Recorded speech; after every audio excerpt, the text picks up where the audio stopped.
My name is Chloe. In the world of high-end hospitality, there is a golden rule.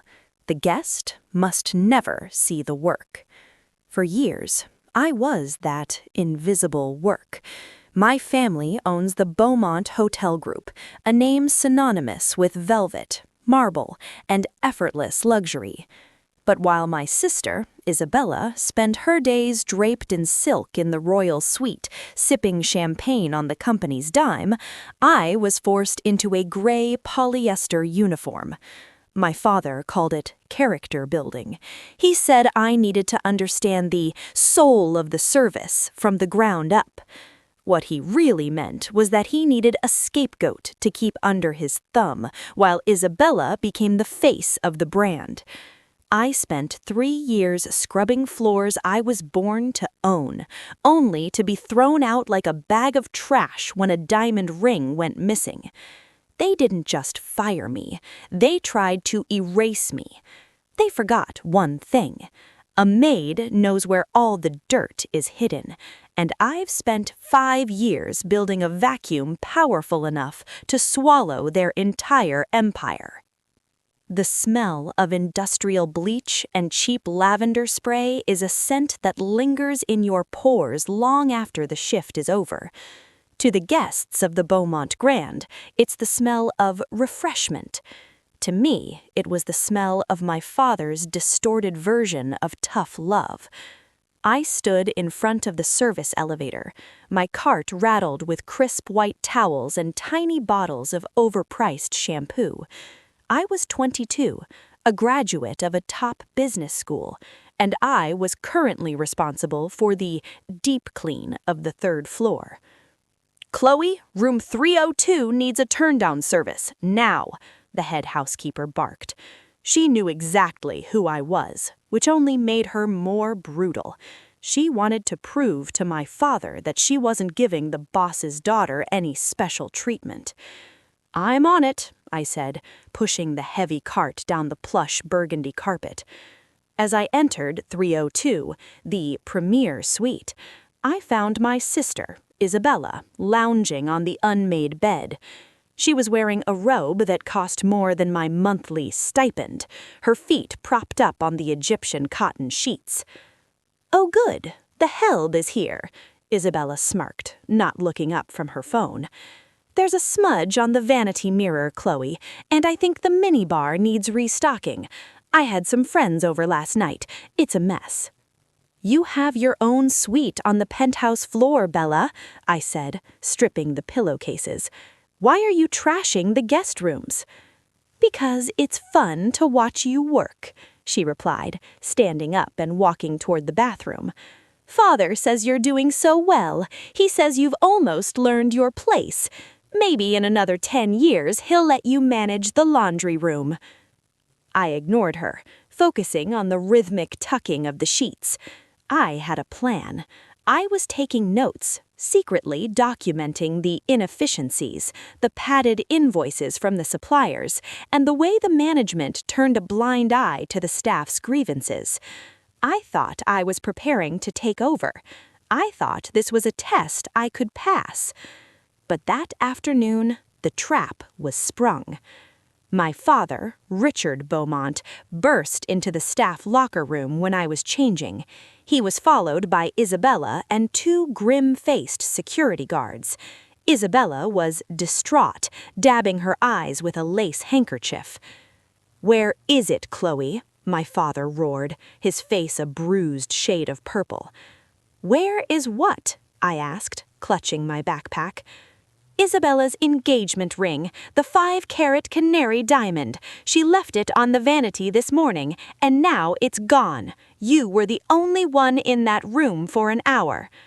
"I didn't take any ring, Father. I didn't even see one." "Check her bag," Isabella whispered. The security guard didn't wait for my permission. He dumped my backpack onto the dirty tiled floor.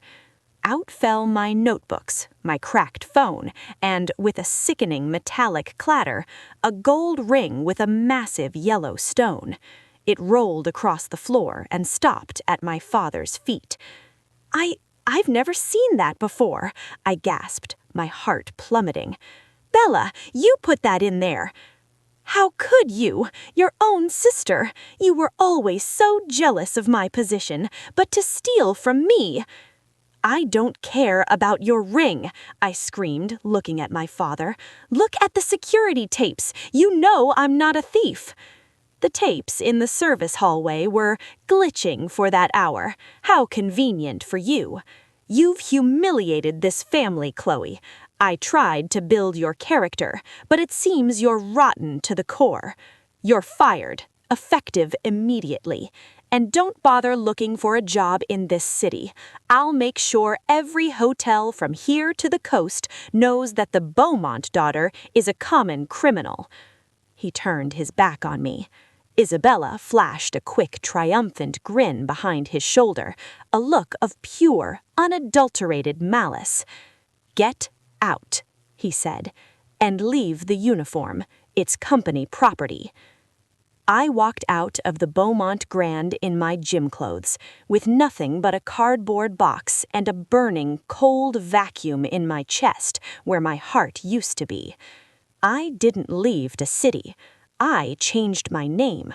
I took a job at a failing boutique hotel that no one cared about. I worked double shifts.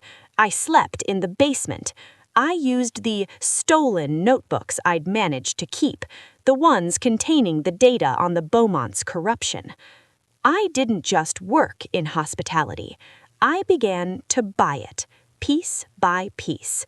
I started a small consulting firm that specialized in operational efficiency. I found investors who were tired of the Beaumont's arrogance. I built a shadow empire called Vesper Holdings. 5 years passed. The Beaumont Group was struggling. They had expanded too fast, their service had declined, and Isabella's scandals had tarnished the brand. They were desperate for a buyout. They needed a miracle. I sat in my office at the top of a glass skyscraper, looking at the acquisition contract. The Beaumont Grand was the crown jewel of the deal. They were begging for an audience with the CEO of Vesper Holdings to sign the papers that would save them from bankruptcy. They didn't know who I was. I'd spent 5 years making sure they didn't. "Schedule the signing at the Beaumont Grand in the Premier Suite, room 302, I told my assistant. "The owners are asking for a personal introduction." "They'll get one," I replied, smoothing my silk trousers. "And tell them to make sure the room is spotless. I have very high standards for my employees." It was time to check out of the past and into the future.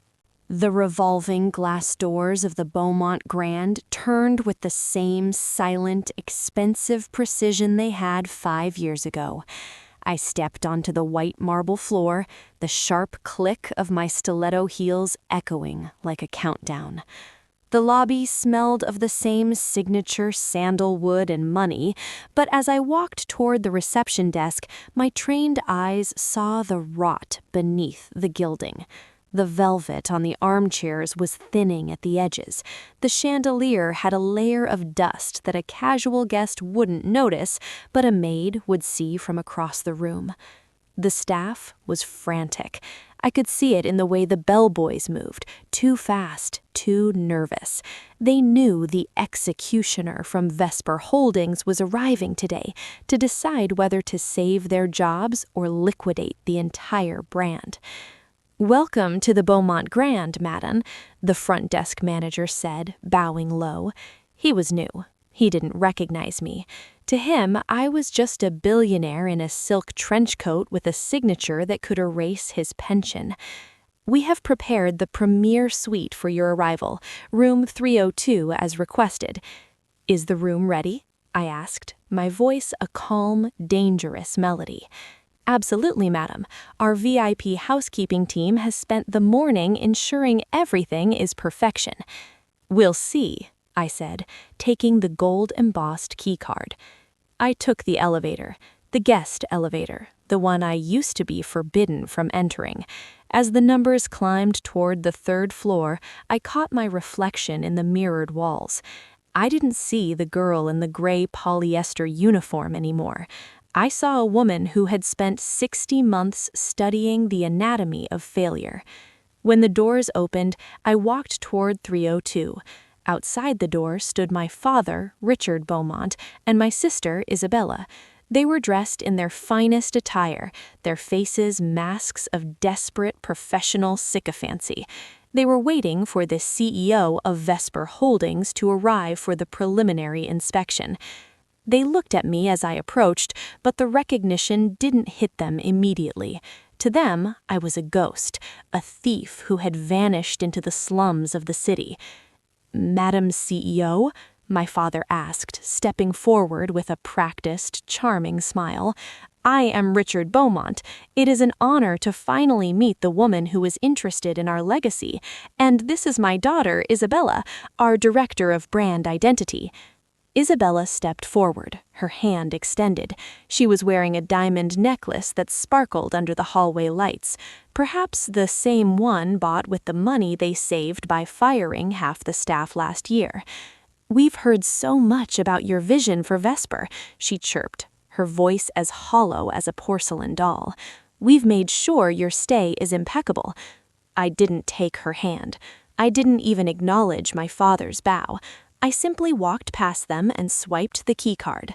"The meeting is at noon," I said, my back to them. "Until then, I wish to inspect my quarters, alone."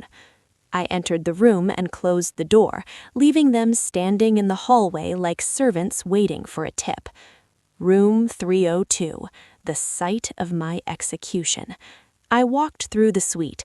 On the surface, it was beautiful. Fresh lilies, a bottle of chilled vintage champagne, and fruit carved into intricate shapes. But I knew where to look. I pulled a white silk handkerchief from my pocket and ran it along the top of the wardrobe. Gray.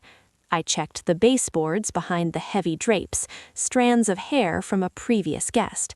I pulled back the covers of the bed and found a faint yellowed stain on the secondary sheet, a sign of a quick flip instead of a full change. The Beaumont Grand wasn't a luxury hotel anymore. It was a dying beast, being kept alive by makeup and lies. At 11:55 a.m., there was a sharp knock on the door. I sat in the armchair by the window, the sunlight highlighting the sharp edges of the acquisition contract on the coffee table. "Come in," I said. My father and Isabella entered, followed by their chief financial officer. They were carrying leather binders, ready to pitch the potential of a brand they had run into the ground.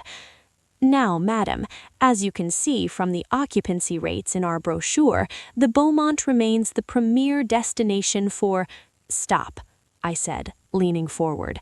I slowly reached into my bag and pulled out a small velvet jewelry box. I placed it on the table between us. Isabella's eyes widened as I opened it. Inside was a gold ring with a massive yellow stone, the same one she had used to frame me 5 years ago. I had bought it from a pawn shop 2 years back after she had sold it during one of her cash flow crises.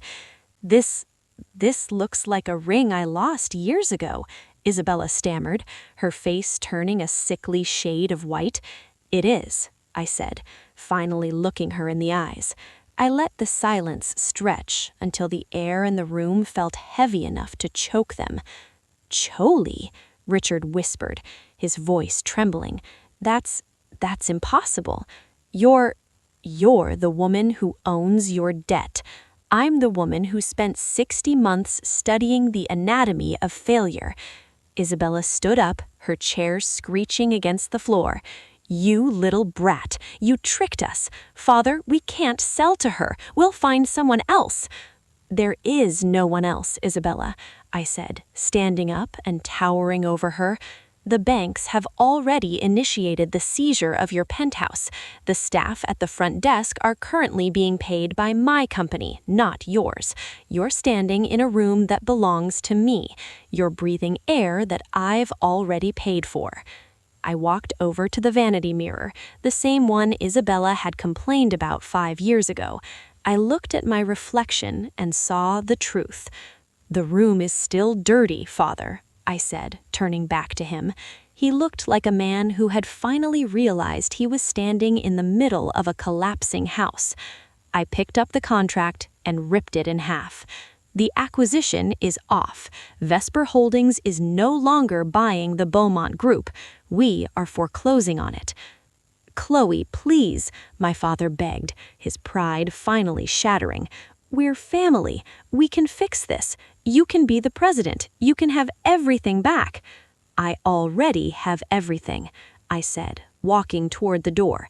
"And as the new owner of the underlying debt, I have a few immediate operational changes to make." I opened the door and gestured for the security team waiting in the hall, my security team, to enter. "Richard Beaumont, Isabella Beaumont, you're trespassing on Vesper property. You have 5 minutes to vacate the building. And Richard, room 302 is still a mess. You're fired." I walked out of the room, leaving the owners of the Beaumont Grand to be escorted out through the service elevator they once forced me to use. The cycle was complete. The dirt had been cleared, and for the first time in my life, the air in the hotel smelled like freedom. The boardroom of the Beaumont Grand was no longer a place of stagnant tradition. I had ordered the heavy mahogany table to be removed, replaced by a circular glass station that symbolized a new era of transparency. But outside these walls, a different kind of storm was brewing. My father, Richard, and Isabella had hired a high-profile white shoe law firm, filing a massive injunction against Vesper Holdings for predatory acquisition and emotional distress. They're calling it a hostile takeover by a disgruntled relative, my lead counsel said, dropping a stack of legal papers onto the glass. They want the foreclosure stayed. They're telling the press you're a vengeful child who manipulated the debt to settle a family grudge. I didn't even look at the papers. I was looking at a live feed of the staff canteen in the basement. Let 'em talk. While they focus on the past, I'm going to secure the future. Call a general meeting. Everyone, from the executive chefs to the night shift dishwashers. I want them in the ballroom in 10 minutes. When I walked into the grand ballroom, the atmosphere was thick with anxiety. These people had watched their gods be escorted out by security. They expected a mass firing, a streamlining that usually follows a takeover. I didn't stand on the stage. I stood on the floor at their level. 5 years ago, my voice carried without the need for a microphone. I stood in this room with a vacuum cleaner and a heavy heart. Most of you don't remember me, or if you do, you remember the thief who was cast out. But I remember you. I remember that the air conditioning doesn't reach the laundry room. I remember that the service elevator hasn't been inspected since 2022. And I remember that you haven't had a cost of living raise in 3 years, while Isabella bought a new Ferrari. The room went silent. A few older housekeepers exchanged stunned glances. Vesper Holdings isn't here to fix this hotel with new wallpaper. We're here to fix the foundation. Starting today, every employee is a stakeholder. Wages are increasing by 20%. We are installing a new ventilation system in the basement. And most importantly, the invisible rule is dead. If a guest is disrespectful to you, you have my personal authority to ask them to leave. We are in the business of hospitality, not servitude. A slow, hesitant wave of applause started in the back, the dishwashers and the maintenance crew. By the time I finished, the ballroom was vibrating with a hope that hadn't existed in this building for decades. But the family wasn't done.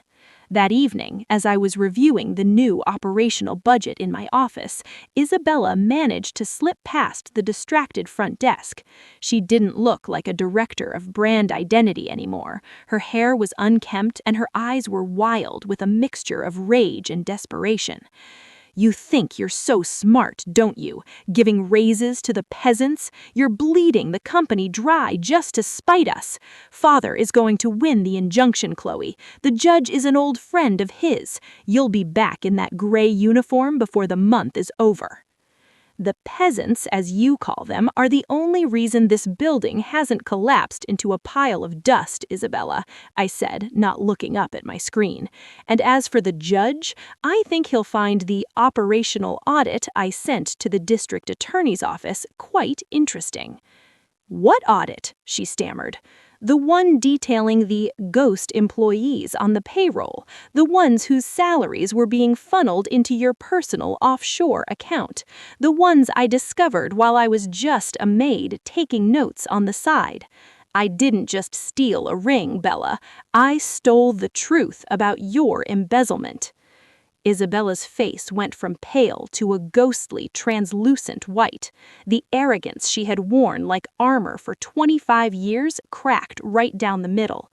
You wouldn't. You'd destroy the family name, I said. The name is already destroyed. I'm just making sure the right people are held responsible for the wreckage. Now, I have a hotel to run, and according to my new security protocol, unauthorized visitors are to be escorted out immediately. I pressed a button on my desk. 2 security guards, men whose daughters I had just promised university scholarships to, entered the room. They didn't look at Isabella with the fear they once had. They looked at her like a stain that needed to be removed. Please escort Miss Beaumont to the street and make sure she doesn't take any souvenirs on her way out. As Isabella was led away, screaming about betrayal, I looked out the window at the city skyline. I could see the lights of other Beaumont hotels, flickering, dimming, waiting for the vesper touch. The injunction was a desperate gasp of a dying era. The true power didn't lie in a judge's chambers or a family's bloodline. It lay in the hands of the people who changed the sheets and cooked the meals. I had won the war for the ballroom. Now it was time to win the war for the soul of the industry. The steps of the High Court were slick with a persistent, cold morning rain that seemed to wash the city's grime into the gutters. I climbed them with a rhythmic, measured grace, my charcoal silk coat billowing slightly behind me. 5 years ago, I had stood on these same streets, drenched and penniless, watching my father's limousine splash through puddles as he drove away from the daughter he had branded a thief. Today, the world was watching me. Inside the courtroom, the atmosphere was thick with the suffocating scent of old wood and the nervous sweat of desperate men. My father, Richard Beaumont, sat at the defense table, his hands clasped so tightly they were white at the knuckles. Beside him, Isabella looked like a ghost of her former self. Her designer dress, once a shield of invincibility, now looked like a costume for a play that had long since closed. Your Honor, my lead counsel began, his voice echoing with the resonance of a funeral bell. We are not here to debate a family squabble. We are here to perform an autopsy on a corporate corpse. We have submitted the complete forensic audit of the Beaumont Group's internal ledgers, data recovered from encrypted servers that the defendants believed were wiped clean years ago. I sat in the front row, my eyes fixed on the judge. I didn't look at my father. I didn't need to. I could feel his gaze, a mixture of terror and a belated, sickening realization that the maid he had discarded was the only one who truly understood the architecture of his empire. The evidence is staggering, the judge said, her voice dropping like a heavy gavel even before she used one.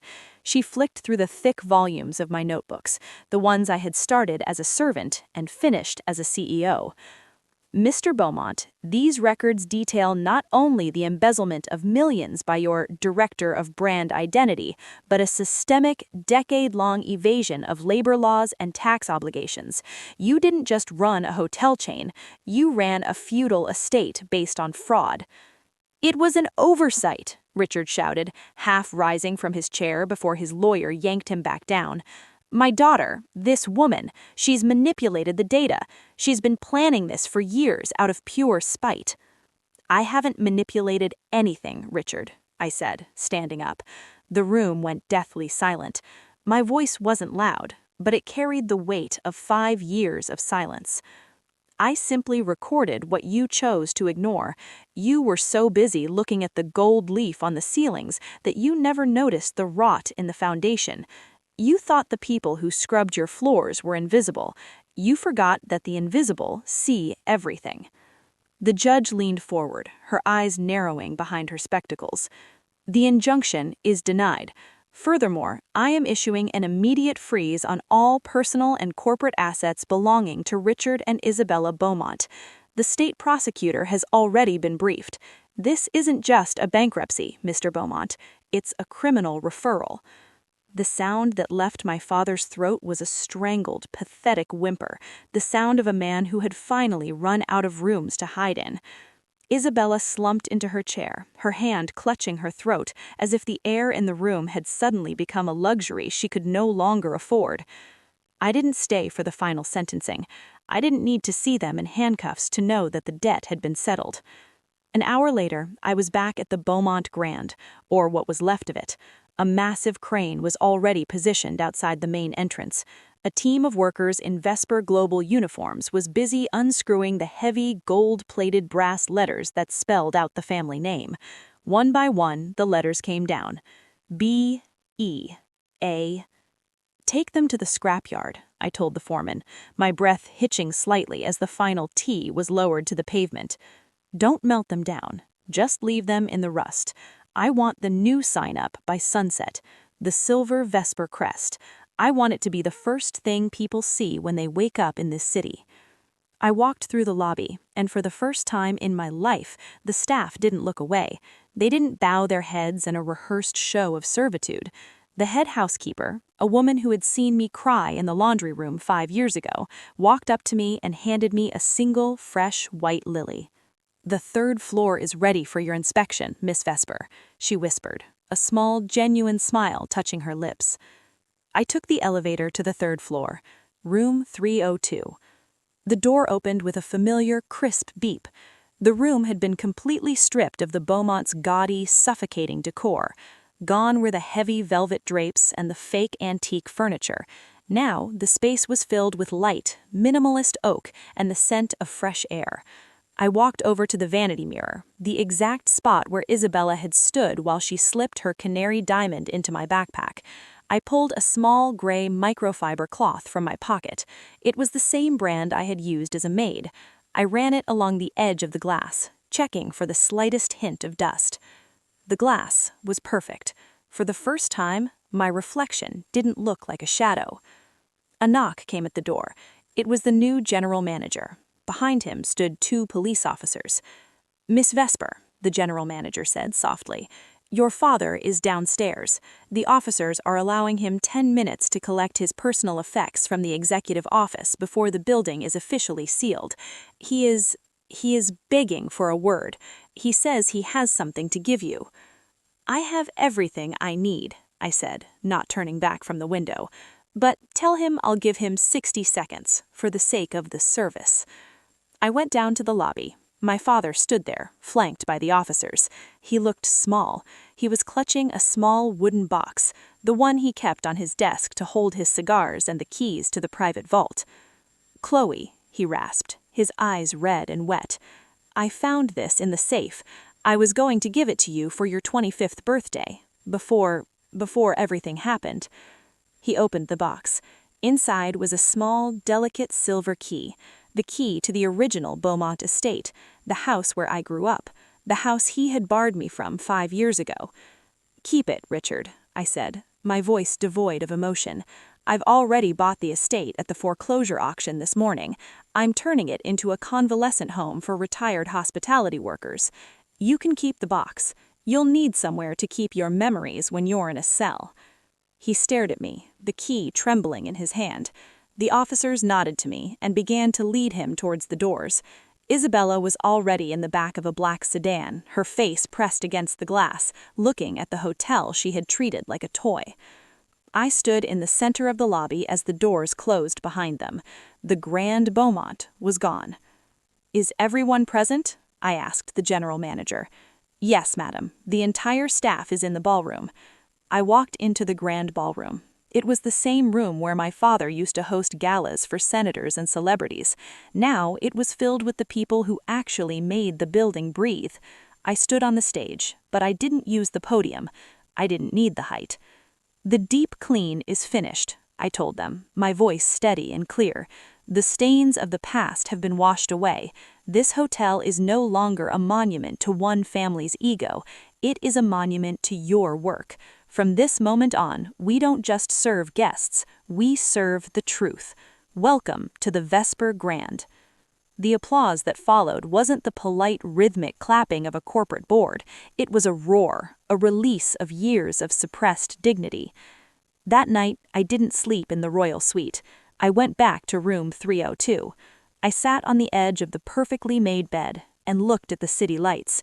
I pulled out my old, battered notebook, the one in the laundry room, and on the very last page, I drew a single, thick line under all the numbers. Total, paid in full. My name is Chloe. I am no longer the girl who was framed in a hallway. I am the woman who owns the hallway, the building, and every dream that happens inside it. The Beaumonts are checked out. And I'm finally home.